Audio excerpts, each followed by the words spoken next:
Yeah, I mean, we played well. We played well. We made some plays. Under really adverse situations, circumstances, pitching-wise. And I thought John Lackey was outstanding again. I mean, we had a couple of base hits fall in front, run scored on a wild pitch pass ball. The home run to left I thought was really well struck me, but the home run to center, it ended up on that roof. But, that was we were wind-aided also in some situations. It was just one of those nights. So I thought Lackey pitched really well once again. Our bullpen was good. Uehara, I just told Koji, listen, man, that's going to happen on days like this. You can't let that bother you. But we got our share also. Some nice plays on defense. The pick-off again by Contreras. And the bullpen was good. Yeah, I thought they both, of course, Kyle really hit that ball well, but I even loved more the line drive down the left field line. I mean, that's Addison home run, right center. Love that. We just got to get the middle of the field back in play. That's where we're losing out on RBIs, is just by playing with the small part of the field as opposed to the big part. And so I took that as a somewhat of a good sign. Instead of asking you if Happ is giving you something to think about, is it just put a pen to his name in there? He's already in tomorrow. That wasn't difficult. How about the walk? See, that's what I know the home run's nice and all that, but the walk, bases loaded walk, didn't expand the strike zone, took the walk. That's really nice to see out of a young player. Candelario had some good at-bats there too, but Ian looks extremely in the moment and calm and talked about. I say that about a lot of our guys, but look at the average age on the field. I was looking at that in the beginning of the game. And listen, that's just one win. We got to keep getting this rolling in the right direction. However, it's a nice first step. So is it as a simple matter of you're a home run hitting team? You guys, I think 11-3 now, hitting 2 or more home runs. We do. We're talking about, we're not really good so far with runners in scoring position. We get them out there, and then all of a sudden if it's not a home run, we're having a hard time just scoring them with singles. And I really enjoy the scoring them with singles routine also. And I do believe the art there is to use the middle of the field, just to really stay in the big part of the yard. And, of course, the pitcher's not going to give in. Of course, you may get a chance to hit a home run with nobody on and make a 1-0 count because the pitcher doesn't want to walk. You get to get a cookie somewhat. But runners in scoring position, they're going to expand. They're going to change speeds. They're going to make you chase. And that's what we're missing right now. We got to organize our strike zones, utilize the middle of the field. And we will. I really believe that we will. We've done it. We've just gotten away from it a little bit right now.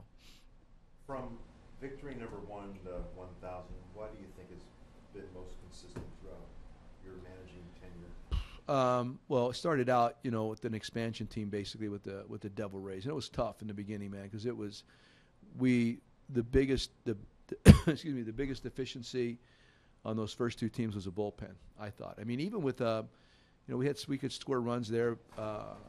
Our defense was so-so, but we couldn't hold leads late.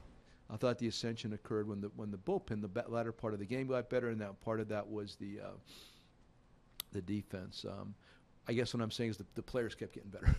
It's like 2008. There was some great acquisitions made, and all of a sudden you go to the World Series.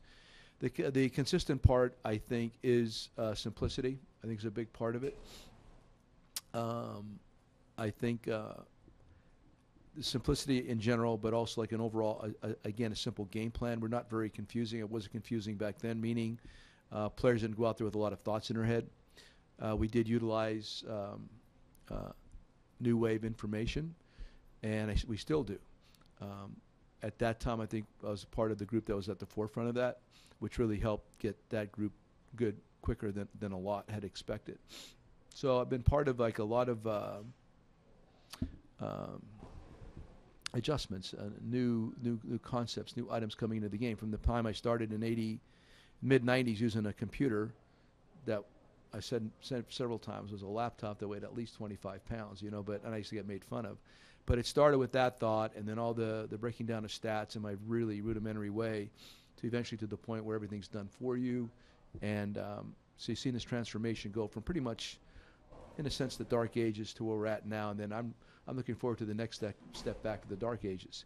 So I think that's the next step. So I've seen a lot of different methods. I've been taught well, and I really want to say, it's 1,000 wins. Other guys have done it, but to the players that have been a part of this, I want to say thank you, because you don't do this without really good players. You don't, and to the coaches.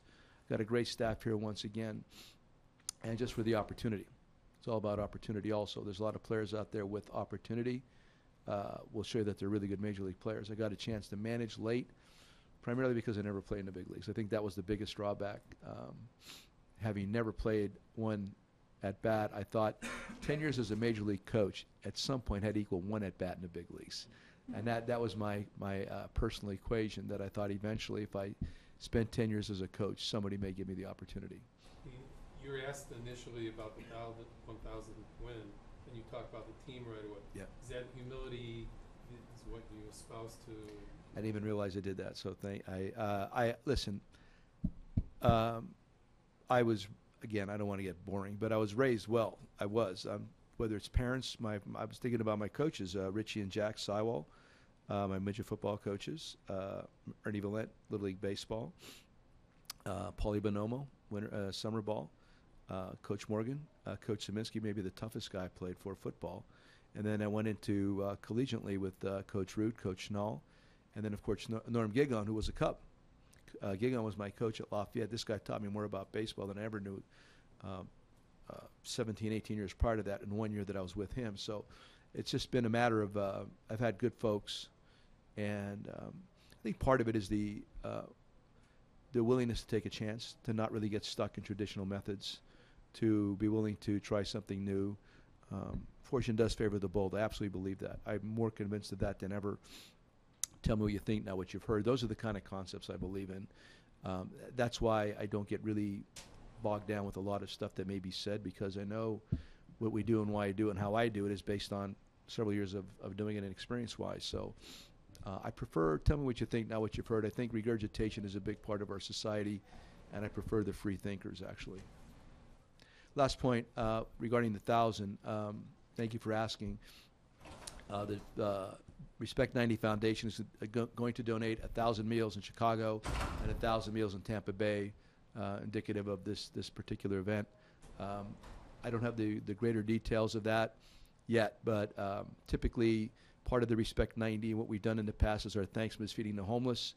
And so anytime you could impact that part of our society, I think it's always a good thing. So symbolically, based on tonight's victory, we're going to donate in Tampa Bay and in Chicago.